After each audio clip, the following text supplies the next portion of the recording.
BBC's Tom Bateman. An explosion at the entrance of a military hospital in Kabul has killed 3 people, wounded at least 16. City residents reported hearing 2 explosions in the area of the hospital in Kabul's 10th district, along with the sound of gunfire. News and analysis at townhall.com. You're listening to KTalk Radio, KBJA 1640 AM, in Salt Lake City and all across the Wasatch Front, bringing live local two-way coverage.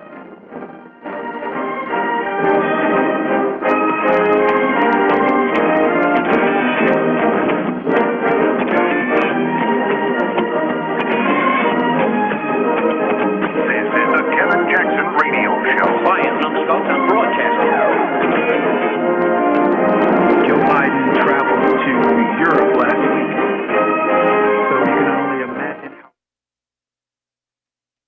Good morning, ladies and gentlemen. This is Lowell Nelson here on KTalk Media. This morning on the path to state and local sovereignty, this is KTalk Media, KBJA 1640 AM, broadcasting from Independence Square in the heart of the Salt Lake Valley. I am your host, Lowell Nelson. Today is Tuesday, November 2nd, in the year of our Lord 2021. Today, on the path to state sovereignty, a lawmaker in New Hampshire wants his state to secede from the Union because of Biden's heavy-handed vaccine mandate. And Ian Freeman joins me today on the path to state sovereignty. Ian lives in New Hampshire. Not only can he tell us about the secessionist movement there, but also about an early morning raid of his home office conducted by agents of the state. And of course, as usual, we invite your telephone calls, your questions and comments. But first, a vignette of life on the Boxan Ranch north of Salmon, Idaho, where I grew up. You know, last week I described a lesson from my dad about how seeking freebies undermines your character, or how important it is to earn what you receive or possess. Well, today, while we are talking about earning what we receive, I'm going to tell you how I earned $50 from my parents one year. I was just in grade school at the time. I overheard Mom and Dad telling an older brother, Gary, that they would give him $50 if he would go a whole year without eating any candy. Well, that was a lot of money to a youngster like me. I'm guessing I was about 10 years old at the time, so I asked my parents if they'd make me the same deal. Well, I think Mom was pleased with my interest, and it wasn't easy. I must admit that I liked candy bars, such as the Zero Bar or the Babe Ruth and Reese's peanut butter cups, right? But I was determined to get that $50. I went trick-or-treating at Halloween, of course, but I put the candy in the freezer for safekeeping. Same thing at Christmas time and at Easter time. I refused to eat any candy for an entire year. Folks, I earned that $50. At the end of the year, by the way, I pulled out of the freezer all the candy I'd stored there, probably several pounds of it, I'd guess. And I looked at it, and then I realized, you know what? I had no desire for it. In fact, it seemed somewhat repugnant to me, so I tossed it into the garbage. And ever since then, folks, I have been able to avoid cookies, candy, cakes, pies, refined sugars, refined starches, really anything that undermines one's health. In other words, refusing such things became easy for me. Now, those things might have been a stronger temptation for me had I not gone a year without them. And so I am ever so thankful to my parents for giving me that $50 deal. Not only did I earn the money, but I earned something even more valuable than the money. And that is the character or the habit, whatever you want to call it, to be able to refuse poor food choices, to refuse unhealthful foods. And that concludes today's sketch of life on the Boxan Ranch north of Salmon, Idaho.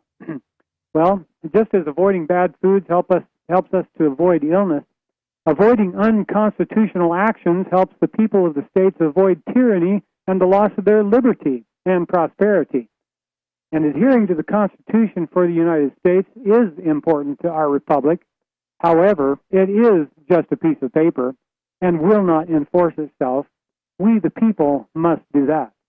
But to enforce it, we must understand it, which is why we discuss it on this show which airs every Tuesday morning from 9 to 10 o'clock. We archive the show on SoundCloud, and I link it to it on my Facebook page, Lowell Nelson, where you can share your insights, make suggestions, ask questions, find links to the articles we discuss. It is the purpose of this show to restore the sovereignty of the several states, or the people of the several states. And I believe we can best do that if we nullify any legislative act of Congress, any executive order of the President, any judicial opinion of a federal judge, and any bureaucratic regulation of the general government that exceeds the bounds of that sacred compact, the Constitution for the United States. Now, there is a lawmaker in New Hampshire who wants his state to secede from the Union because of Biden's heavy-handedness in imposing the vaccine mandate. Well, joining me now on the path to state sovereignty to discuss this and related topics is Ian Freeman of Keene, New Hampshire. Ian is the host of the nationally syndicated talk show Free Talk Live, the program director of LRN.FM, the Liberty Radio Network, and is a libertarian activist who migrated to New Hampshire as part of the Free State Project. Ian has been arrested several times for peaceful civil disobedience. He executive produced the documentary Derek J's Victimless Crime Spree. A peace minister in the Shire Free Church, he's also a sound money advocate. He's on the board of directors of UPMA, the United Precious Metals Association, which is where I met him because I'm also on that board, and he also co-founded Bitcoin Embassy, New Hampshire. Ian, welcome to the Path to State Sovereignty. Lowell, good morning, and thank you for having me. What a pleasure. Whoops, I didn't push the right button there, Ian, so nobody heard your reply, but thank you for joining us. Can you hear me now? On the Path to State Sovereignty. I'm here. Can you hear me? You bet. We got you loud and clear now, cool. my friend. Thank you for having me. It's a pleasure to be here. Well, Ian, when I first heard your story, and I went to your website also to see what happened to you, I was angry, I was upset, and I was also keen to invite you onto the radio with me. You know, Thank you. But the first segment of my show is always devoted to some aspect of state sovereignty. So we're going to save your story of your arrest for the next segment of our show, which is at 20 past the hour. But for right now, let's talk about state sovereignty. This idea of the New Hampshire legislator, seceding from the Union because of the COVID mandate, right? Tell us about that. A little bit about where that originated and what the current feeling in New Hampshire is about that. Well, there's a couple of minor tweaks I'd like to make to this statement. It's not just one legislator here in New Hampshire. It's actually 9 of them who have co-sponsored this legislation. Now, to be fair, there are 400 state representatives in New Hampshire, so we actually have the largest representative body of all the 50 states and one of the largest in the Western world. So it's still, a small fraction of the 400, but honestly, you can't have more than 10 do a co-sponsor. So we had almost the maximum number of co-sponsors on this particular bill, which would essentially, if it passes, maybe I should say when it passes, that would essentially have New Hampshire declare its independence. It wouldn't be some sort of process of, oh, well, if this passes, then the State House will look at different options as to how to beginning to start considering, seceding, like some of these other things, like in Texas, where it would the thing they put together earlier this year would just have been like a referendum, a completely non-binding thing. This, if passed by over 2/3 of New Hampshire voters, would absolutely instantly declare independence from the United States. So it's a fairly, big proposal, and arguably it puts us ahead of California's movement and Texas's movement as far as, the political process and getting this thing moving. And it, for some people, it might have been the Biden mandate that was the straw that broke the camel's back, but a lot of people have been frustrated, as I'm sure a lot of your listeners and you have for a long time, by the federal government and its continued reach into our private lives, its continued destruction of innocent life all around the world, and just the general ruining of the freedom to conduct business and the freedom to live your life as you choose. So, this isn't just a one-issue, motivation here. Yeah, so is it the case that the act that's in the legislature, the bill is in the legislature, if passed, then it would be like an initiative or a referendum that everybody, all voters in New Hampshire, would then vote to vote on, or if it's passed in the legislature, then it suddenly happens. Okay, so New Hampshire doesn't have a referendum process like some states do. So the only way to get a question on the ballot for people to vote on is to actually put forward what's called a constitutional amendment, or a CACR. I think it stands for Constitutional Amendment Concurrent Resolution. And so the state representatives or the state senators have to actually do this. So it has to go through them first, which is going to be the first challenge for this, is to get over 60% of both the state House and the state Senate to vote to put this on the ballot. But the interesting thing about this is, while that seems like a difficult thing to achieve, because there's, obviously there's some people who are loyalists to the empire and they will not vote in favor of secession, but this question actually is whether or not whether or not they favor secession, but whether or not they're willing to let people vote on the question. And so it's a lot easier for a state representative who's maybe sitting on the fence or maybe is even against the idea of secession to still be pressured into voting for this by simply saying, well, wait a minute, you don't, whatever you think about secession, that's off the table. The question is, do you think the people should vote on this? And that allows you to put pressure on even the Democrats who, they love to talk about how they love democracy. Well, are you against democracy? Because if you're, against democracy, then you should vote to not allow people to vote on this. But if you want people to make their own decision for themselves, then they should be able to vote. So if over 60% of the state House and the state Senate votes to just simply put this question on the ballot, then it will go on the 2022 election ballot, which is the full state election. Here in New Hampshire, we elect the entire state government basically every 2 years.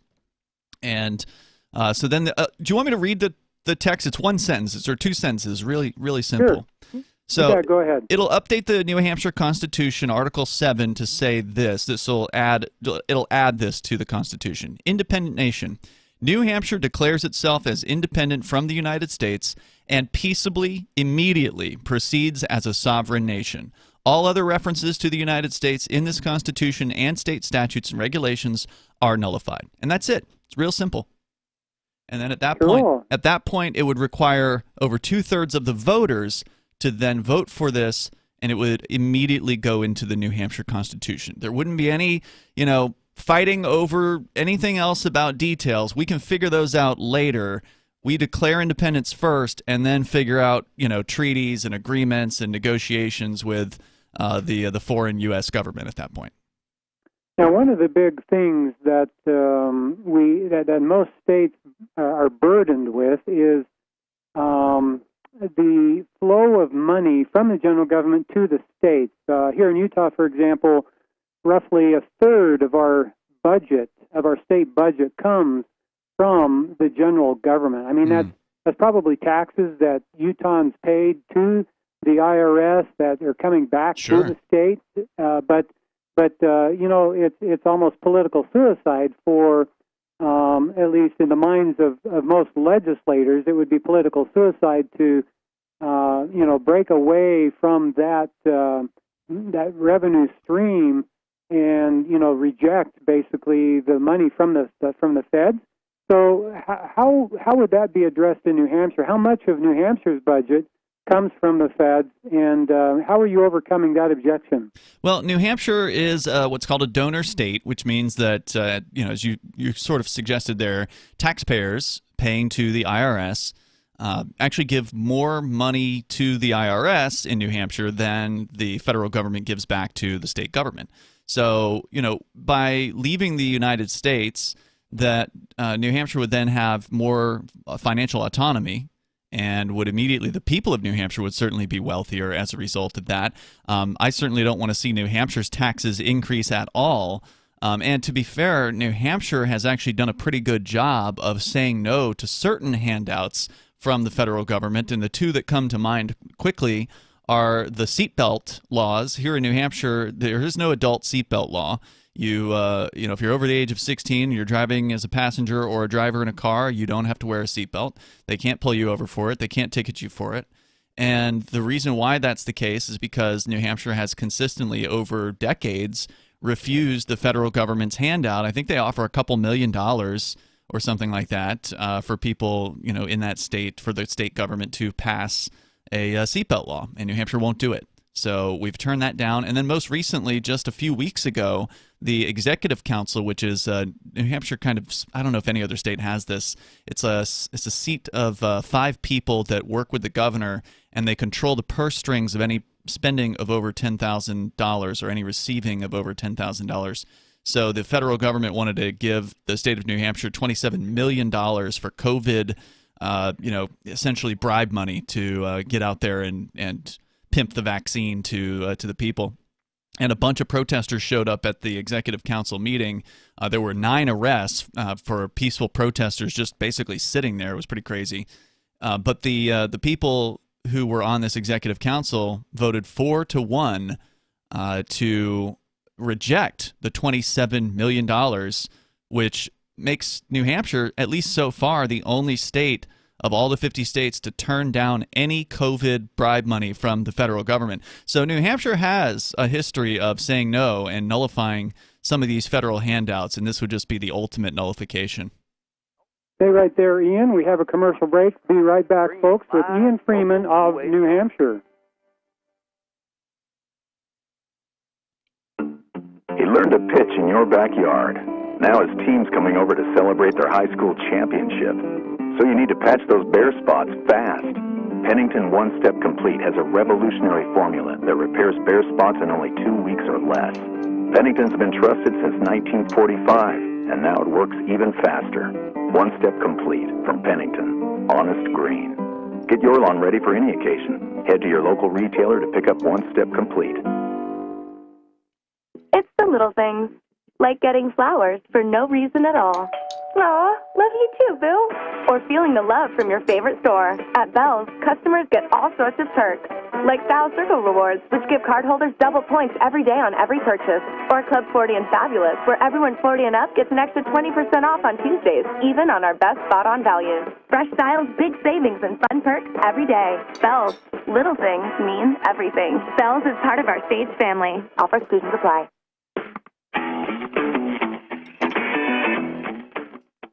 Welcome back, ladies and gentlemen. This is the Path to State Sovereignty on KTalk Media, AM 1640. I am your host, Lowell Nelson. Our guest this hour is Ian Freeman, host of the nationally syndicated talk show Free Talk Live. And we've just been discussing in the first segment of our show the state of state sovereignty in the state of New Hampshire. And Ian, it's awesome to have you with us today. I count this a great opportunity to get better acquainted with you and your situation there. My comment about your legislature is that, boy, it takes a lot of guts. It takes courage to turn down money from the general government when they're holding it out for you, wanting you to take it. And so I commend your legislators for having the courage to do so.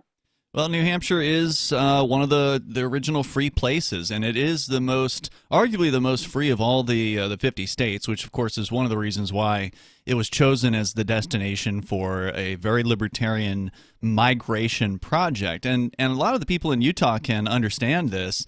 The Mormons, of course, made a specific concerted effort to gather together in the state of Utah, and it has made a difference. I mean, anybody that whether you visited Utah or not, that the Mormon influence there is very, very strong, and so it's proven. It's a proven tactic to bring like-minded people together in the same geographic area. And New Hampshire attracted a group of libertarians called the Free State Project. Back in 2003 was when the Free State Project chose which state out of several different states. There were 10 different options. New Hampshire overwhelmingly won that vote. And the founder of the Free State Project had done research on these migratory movements of like-minded people, like the Mormons to Utah, like the hippies moving into Vermont, which turned a red state to a blue state, basically. So, it's definitely something that works. And so we took an already free place, relatively at least free, because we don't have true freedom in the United States, but New Hampshire was pretty free, And we figured it would be a good starting point to make it more free, and that's why thousands of freedom-loving people have migrated here. And the state legislator who put forward this initiative to the constitutional amendment to declare independence, he's a free stater, and he's actually a 5-term state rep. Here, a lot of the free staters, the people who moved here, run for office not as libertarians on the ballot, even though they are truly libertarians in their hearts. They're running as Republicans. Sometimes they run as Democrats, but mostly as Republicans. So we've had a lot of political success. We've had more people elected here, more liberty-loving people, like principled libertarian, voluntarist types, good sound money lovers, independence lovers, elected here than the Libertarian Party has had elected nationally in 50 years. We've done more in a decade than they have in 50 years, and that's because of concentration, because it works. So whether or not we're going to see the ballot measure pass the State House or the State Senate, that remains to be seen, but I think this is going to be a very big issue. I don't think, just so you know, one of the neat things about New Hampshire is that every bill, all 800-something bills that have been submitted by the State House members and the State Senate, every single bill in New Hampshire gets a public hearing. There's not some kind of political wrangling process where you've got to know the right people and be in the right halls of power in order to get your bill heard. Every single bill goes to a public hearing, which means that anyone who wants to, whether they're in favor of independence or they're in favor of staying with the empire, they will have the chance to come speak and be heard by a State House committee on this issue. And I'm expecting that hearing to be very well attended. And the more people that can attend that hearing, the more those state representatives that are sitting there watching will get the clue that they better take it seriously, because there's going to be a lot of people that care about independence, I think. You'd be interested to know that we set a record here in Utah a couple of weeks ago. There was a legislative interim committee that held a public hearing on the vaccine mandate, and through a little bit of organization and mobilization of people, we had approximately 1,000 people attend that committee hearing. Wow! And basically set a new record. I mean, we filled the room, and then there were I think 3 or 5 other overflow rooms that were filled up, wow. With people. Yeah. That hearing went 3.5 hours. I mean, kudos to the legislators who allowed it to go that long. 3.5 hours of testimony. Everybody who wanted to testify could, and I think there were 8 people or something that were in favor of the mandate, and about 99% of those who testified were opposed to it. That's great. So that is the kind of attendance that you need at the committee meetings to really make a statement. So Ian, off-air caller asked, she asked if you knew just in rough terms, how much bribe money New Hampshire has taken from the general government, and how much bribe money Utah has taken from the general government. I don't have, on an annual basis. Yeah, I don't have those statistics. Whatever the amount is, it's too much.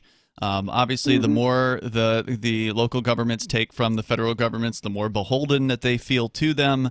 And it's like welfare, right? It's welfare for states instead of individuals, and it behaves in a similar manner. So whatever it is, I'm against it. I mean, I think the federal government is just truly an evil organization. I tend to think governments in general are evil, but the federal government is more so than any other. And so the best thing we can do in an abusive relationship is to break up and to divorce DC. Mm-hmm. Well, I like that. And here in Utah, I know that roughly a third of our budget comes from the general government. So I'm sure most of that is bribe money. We have another caller wants to make a comment or ask a question. So let's go to caller line 5. You're on the air here on the Path to State Sovereignty with our guest, Ian Freeman. Yes. Good morning, guys. Isn't Bernie Sanders from New Hampshire? It seems to me you have quite a contrasting political associations up there, don't you? Bernie Sanders is actually from Vermont, and I understand that it's a lot of people don't even know where New Hampshire is located. So I understand there's some confusion out there. But Vermont tends to be a much more left-leaning state than New Hampshire. New Hampshire is sort of this I don't know how you would want to describe it. Like, people like to say purple because it's not really red, it's not really blue. It can go both ways. So, for instance, in the 2020 election, and this isn't unusual, by the way, for New Hampshire voters voted just barely for Joe Biden nationally, but then they voted for a Republican governor and voted Republicans into the state house. So, New Hampshire voters are very, very independent. And in New Hampshire, actually, there's three different potential classes of voter registration. There's Republican, Democrat, and undeclared.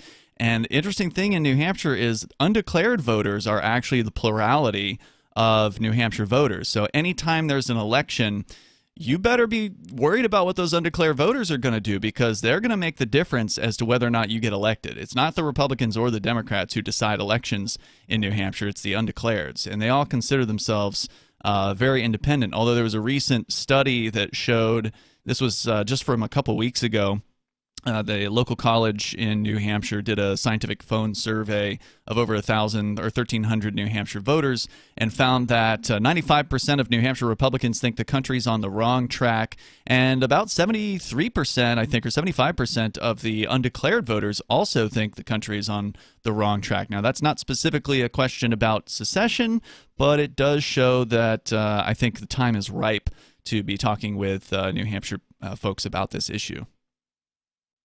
Well, thank you, Bob. Excellent question, excellent point. I just wanted to thank him and say that their firearm laws have been essentially gone to most of the so-called red states. But we do appreciate your people that believe in the Constitution. Excellent. Yeah, absolutely, Bob. Thank you for your call. Now, Ian, I want to get to the story that is, the thing that made me angry, but because it's a story, I think we need to build awareness among ourselves and our audiences of the tyranny of our current government. Mm-hmm. We need to realize how precarious our freedom is, and if we hope to preserve it, then we really need to understand what went on. So can you take us back earlier this year when you were minding your own business and agents of the state came and busted into your place? Talk to us about that, if you would, please. Yeah, boy, it was upsetting to me as well at 6 a.m. to be awakened to the sound of smashing glass coming from the first story of my two-story home here in New Hampshire. I live in a duplex that is owned by the Shire Free Church, and it's essentially a parsonage. It's also where the studio for Free Talk Live, my radio show, is located. And so I heard a window being busted in, and I thought, oh man, some kid threw a brick or something through the window, and I put my robe on, and my girlfriend and the dog, we all come out of the bedroom, and that's when I realized, and I looked downstairs, and that's when I realized that, this isn't. And there was another smashing sound as we were putting the robe on. But that's when I realized, okay, this isn't just some kids outside screwing around. This is there's a gang of armed men surrounding the house, shouting orders to come downstairs with your hands up. Come on downstairs into this area right by your front door where we've just smashed the window in and there's glass all over the floor. Yeah, just come right on downstairs in your bare feet here, and then you can put your shoes on, which have broken glass in them, and we're going to, have you come outside. Oh, yeah, and, put the dog down. And so I managed to convince them to allow me to continue, carrying the dog, so I didn't have to put the dog down on broken glass. We managed to dump out the glass from our shoes mostly and shuffle outside, where they then ordered me to put the dog down. And I said, are you going to, take the dog and put it somewhere safe? And they just didn't care. They just let the dog roam around in the streets at 6 a.m. Thank goodness no one hit it with a car. But just, typical kind of callous behavior by these people. By the way, they flew a drone into my house, so there was this loud whirring noise as this drone was floating there, and they did that because, they're scared. They think you're going to shoot them or something, so they want their drone to make sure it's safe before they come in. And so it was pretty terrifying. At the same time, they again, it's a duplex. Some of my friends and another minister was living on the other side of the house, and they took a battering ram and attached it to a tank, an armored truck called the Bearcat, and rammed that right into his front door and busted that open, as well as busted in a window there. They tore out some cables from some of my broadcast stacks here in the studio completely unnecessarily, disconnected the internet connections, stole the security camera system that we had, and then proceeded to go through the entire house and take every single piece of gold that I had and silver, all the gold backs that I had here. We had just gotten the beautiful New Hampshire gold back, which I'm sure you've spoken to your listeners about a number of times. I'm a huge fan of the gold back. They took my entire inventory of thousands of gold backs. They took a bunch of U.S. dollars that I had here as well. They stole some physical bitcoins, and which are kind of like a collector's item. So they stole hundreds of thousands of, if not millions of dollars worth of things here from this house, and then they proceeded to arrest me and 5 of my friends on various different victimless so-called crimes, financial so-called crimes, including unlicensed money transmission, conspiracy to operate an unlicensed money transmitter. I caught what they call the kingpin charge, which I face a minimum of 10-year sentence if found guilty of this charge, and it basically is, what is the name of this one? It is continuing financial crimes enterprise. There's a money laundering charge for me, and there's a bunch of what they call wire fraud charges, all in relation to the online distribution of Bitcoin and cryptocurrency. Wow. So is there any basis for these charges? Are they simply fraudulent? What do they hope to achieve, do you think? You haven't gone to trial yet then, apparently? No, the trial this is federal court, so the system moves very, very slowly. The trial is set at the earliest for May of next year, and I don't know if we're going to even have it then. It may end up being delayed even further. At this point, I don't think we've even seen all of the discovery from the prosecution on this. I personally, think that these charges are nonsense, but I haven't even seen the discovery yet that they have, so I don't even really know what their case is. Quote-unquote wire fraud sounds real bad. It sounds like we took advantage of somebody or whatever, but that's not what they're alleging at all. They're alleging that wire fraud is essentially telling a lie to a bank, and so they're alleging that we lied to a bank at some point on more than one occasion. And I don't agree that is the case. I certainly don't agree with the money laundering charge, which is completely ridiculous. In that case, they sent an undercover agent who I refused to sell Bitcoin to when he told me he was a heroin dealer. I told him, nope, can't sell you any Bitcoin because, I know what that means. I know that's a setup for a money laundering charge. And so he went to one of the Bitcoin vending machines that my church operated here in New Hampshire, and he went ahead and bought Bitcoin from a vending machine, and they say that was money laundering. So I don't know what they expected me to do. I don't know if they thought I was supposed to stand by the vending machines and tackle the man if he came into the business. So I think that one's pretty much BS. And then money transmission is sort of a legal term that essentially, if you were to go to Western Union and tell Western Union that you wanted to send me $100, they would charge you $5 or $10 or whatever, and then they would, they would make that money available for me to pick up here in Keene. That would make Western Union a money transmitter. But in the case of somebody buying a Bitcoin from a Bitcoin vending machine or buying it directly from you, either online or in person, or a gold back or an ounce of gold, that's just a direct trade. That's not a money transmission. There's no third party that is getting involved there. So I think they're going to have a real tough time arguing some of these allegations if this even does end up going to trial eventually. But, none of that, even if they drop all the charges tomorrow, none of that makes what they did okay. Coming in at 6 in the morning, destroying somebody's home and, tearing up their studio.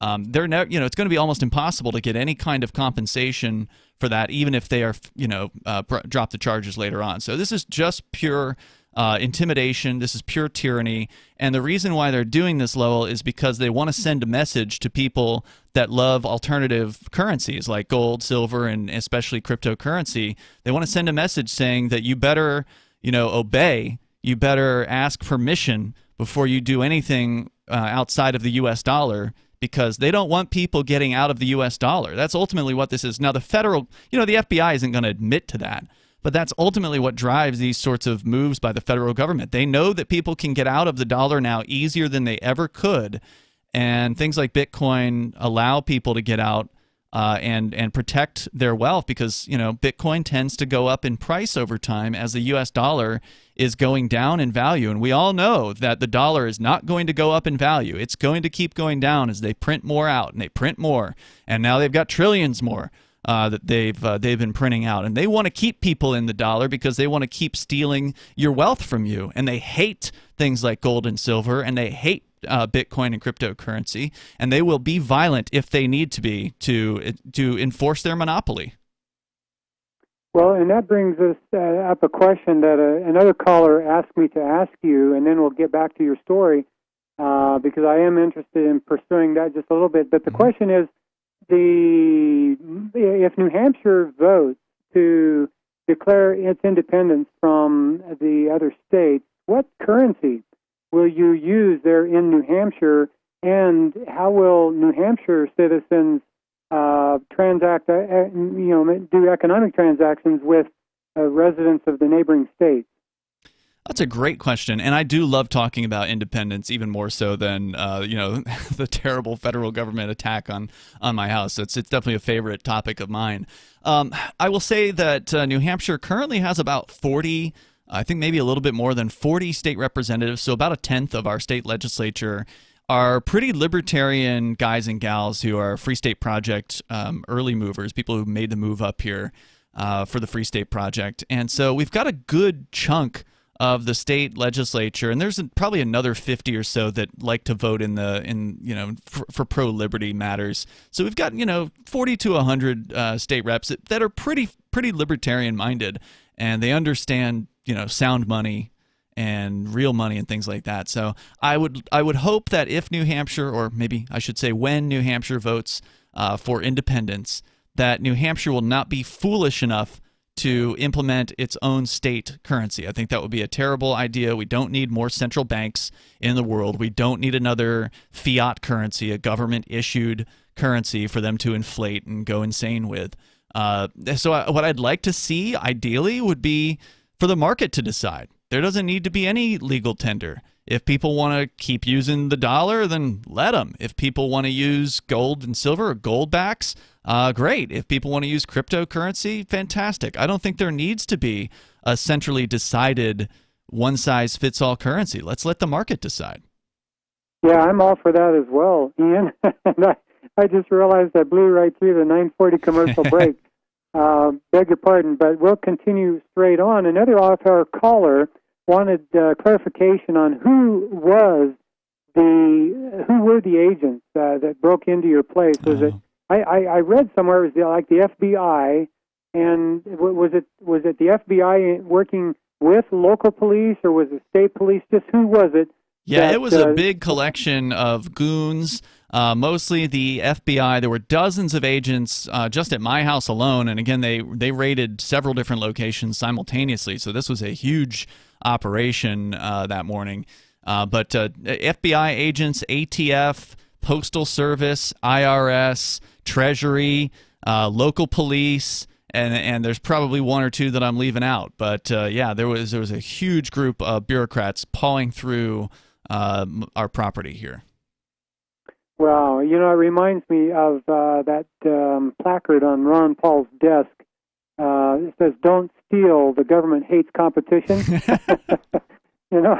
Because you are actually just simply engaging in economic transactions, and the government doesn't want anybody infringing on their turf. They don't want people, competing. They don't want competing currencies, but that's going to be the thing that frees us. And now, the Bitcoin is cool, and yet I thought that because the general government wants to go to a digital currency, they would probably allow Bitcoin to flourish for a time before they made, the digital dollar,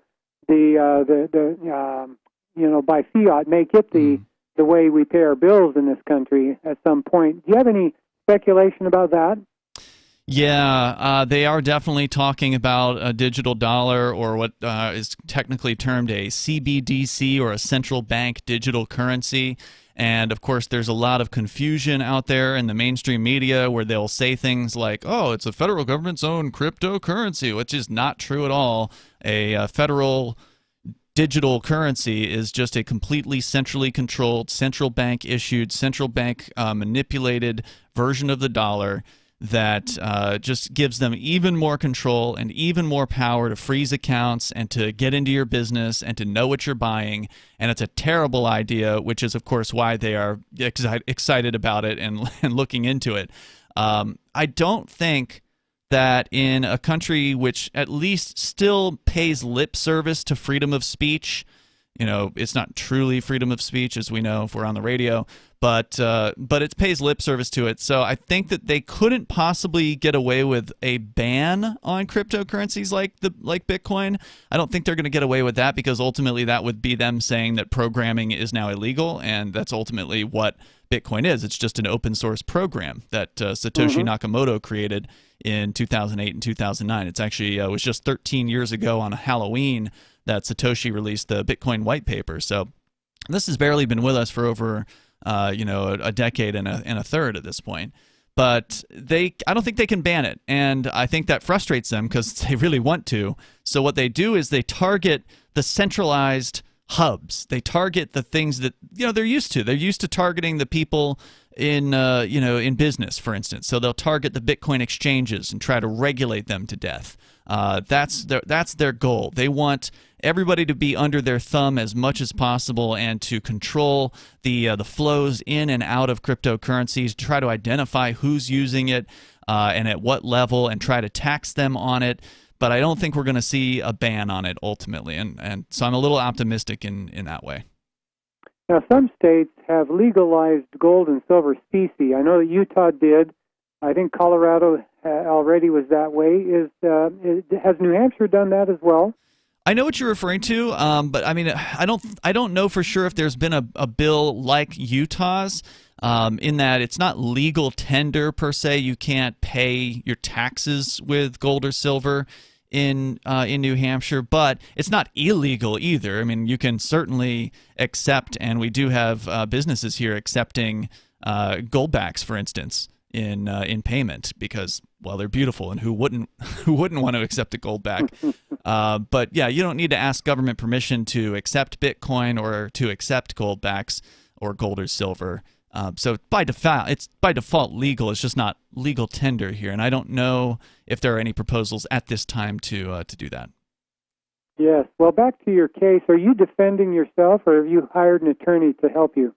Yeah, I like to defend myself on the different civil disobedience, peaceful arrests that I've had in my past. I've always done my own defense, but I don't know anything about federal court, and these are pretty serious felony charges where I'm looking at a lot of time in prison. So I did hire defense attorney Mark Sisti here. He's well known and a very, very good attorney, and my other co-defendants are also.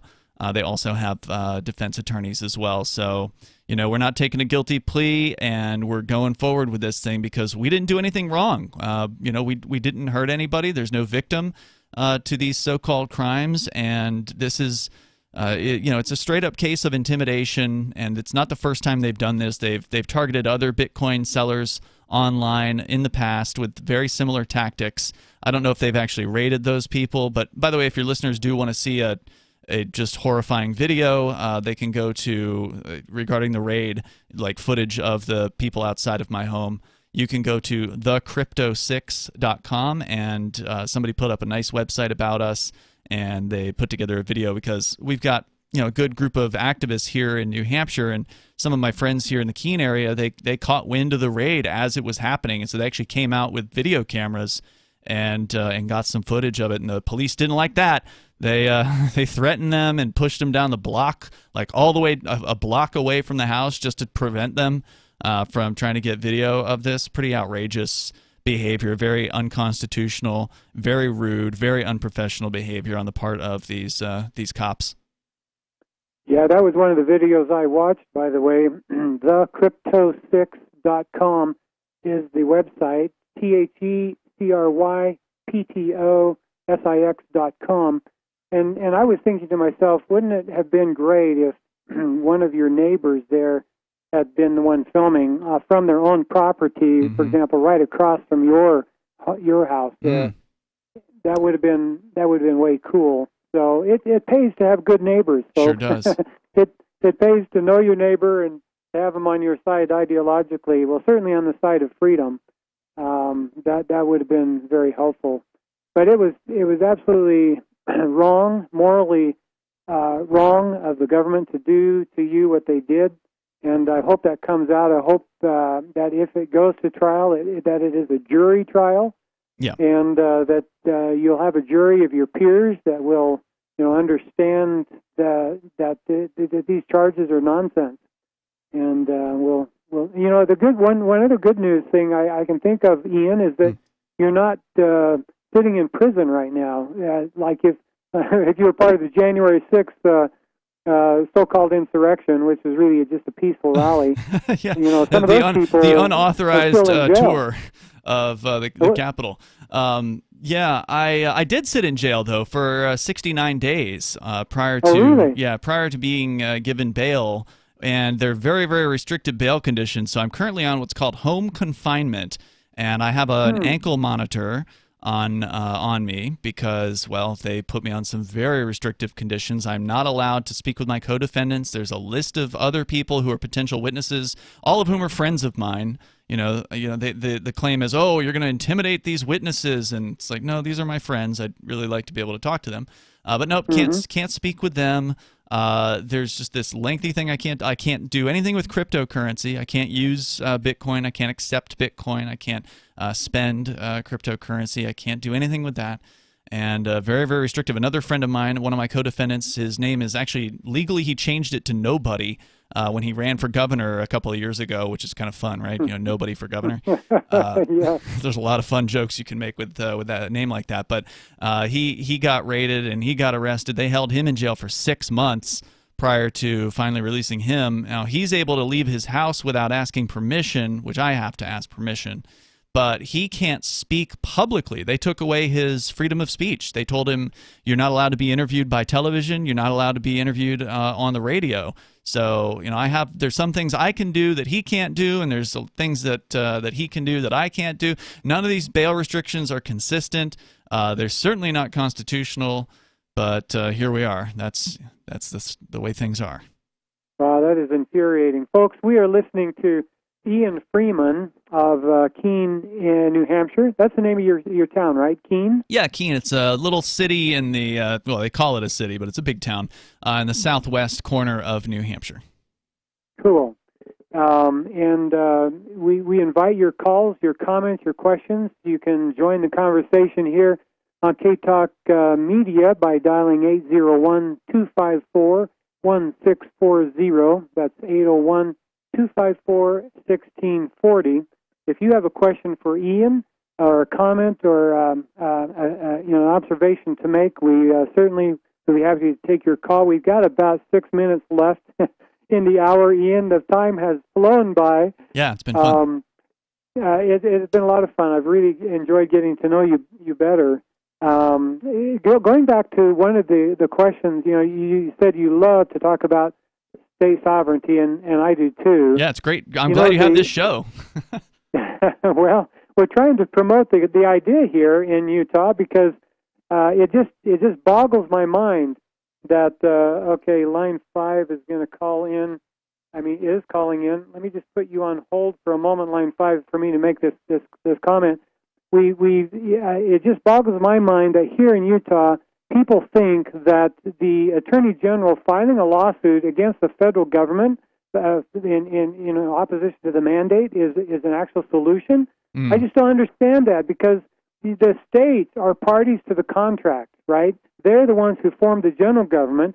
The general government is subordinate to the states, the parties to the compact. And so what do we expect if we go to a federal court and ask them to declare the mandate unconstitutional? And what are they going to say? Well, if they're siding with their own government, they're going to say, yeah, it's constitutional. We don't care. And then what are we left to do with as a state? Well, we have to acquiesce. So, I think this real solution is simply to nullify the mandate. What's your solution? And then we'll get to this question. Yeah, I agree with you. I mean, you can't ask a federal court that's run and staffed by federal agents to decide against the power of the federal government. And you're right; the power is the individual. The power is collected within the 50 states. So the more decentralized we can go with freedom, the better we can. The more free we will be. And nullification is the solution there for sure. Okay, excellent. Let's go to line 5. Your question, please. Go ahead. Yeah, this is Dean. I'm very familiar with federal marshals coming forward. And there's nobody's held responsible. I don't know if I told you a little bit about my story with my son on this white supremacist roundup by the John Huber here in Utah. So this was in October 2026. About 15 of them come swatting in at our place of work where we live and hauled him off with no warrant. I happened to be there, demanded a warrant. They had no idea what he's being arrested for. Found out that he was arrested for supposedly drug distribution. Facing 40 years, and of course, no discovery. They appointed him attorney. They actually appointed a fairly good attorney, which they worked for the government and for the court. And so, after a bunch of months, and he got put on probation and all this pretrial confinement deal, had to go through all these hoops. Luckily, they let him out because of the paperwork that I filed. But you'll never get any recourse. His name's still in the papers. They finally dismissed the charges. Wow. All it was somebody used the old phone number. Lowe knows a little bit about some of my cases, and I'm going to court next week on this other deal. And I've been able to get some dismissed with prejudice, the last one, that Lowe watched. I spent 10 months in jail for a trespass, and a still trespass from a city over here in American Fork, Utah. And I'm not allowed to go into the city or any place. Yeah, Dean has quite a story there, Ian. And there's no shortage of these stories. I mean, these things are so common of people just having their rights trampled on by the federal government and state governments as well. And it's just so frustrating. And that's one of the reasons why we have to end the relationship with these abusers and walk away. I mean, look, the country, the United States, is a failed concept. It did not work. It did not limit the size and the strength and the power of the federal government. As Lysander Spooner put it, either the Constitution has authorized the tyranny that we face, or it has been powerless to prevent it. Either way, it should not stand. And it's time to walk away and say goodbye and have 50 different national governments, which is what the United States originally was sort of intended to be. And New Hampshire said goodbye from the king back, a couple hundred years ago, and it can do it again. And so can Utah, and so can everybody else. So let's start this conversation and keep it going. Excellent. Appreciate the comment, Dean. Let's go quickly to last caller, line 3. Whoops. That was a double clutch. Call right back in. I'll get you on. When I pushed the button, it double clicked, and so it hung you up. And that's my bad. Well, yeah, equipment a problem there, and I apologize for that. But if you'll call right back, I'll get you on. There you are, line 5. Go ahead, please. Yeah, I lost you there. What does it say in the Constitution about coinage and commerce? Who is in charge of that? Is it the federal government? I believe the U.S. Constitution says they can coin money, if I recall correctly. Yeah. Coin money. What does that mean? Well, it's a darn good question. Personally, I think they should stay out of anything regarding money because they're always going to be tempted to debase. They're always going to be tempted to steal and take advantage and inflate. And these people can't be trusted with any responsibilities. And in my view, Scott, just let me throw in there that to coin money implies that money is coinage, meaning gold and silver. It's a hard metal. And doesn't leave any room for paper. I believe that statement in the Constitution to coin money shuts the door on fiat paper currency. So that means to print coinage backed by silver and gold. Yep. Well, not necessarily backed. I'm talking about the real silver and gold. The general government is empowered by the states to coin money, right? Yeah, so that makes so that's like prior when we had the coins made out of silver. Yeah. 90%. Yeah. Yeah, I think the Constitution is something we need to keep fighting for, and as hard as we've got to go, we'll probably never get it done, but we're just gonna have to keep doing it. And I think that's a prime example of how it should be. Yeah. Well, have coins. Absolutely. Scott, we're flat out of time, boy, and I appreciate your calls, your questions, and comments. Ian Freeman has been our guest here on the Path to State Sovereignty. Ian, thank you so much for joining us. We are just flat out of time. Thanks, Lowell. I appreciate it. Okay, we'll be in touch. Bye now. Bye now.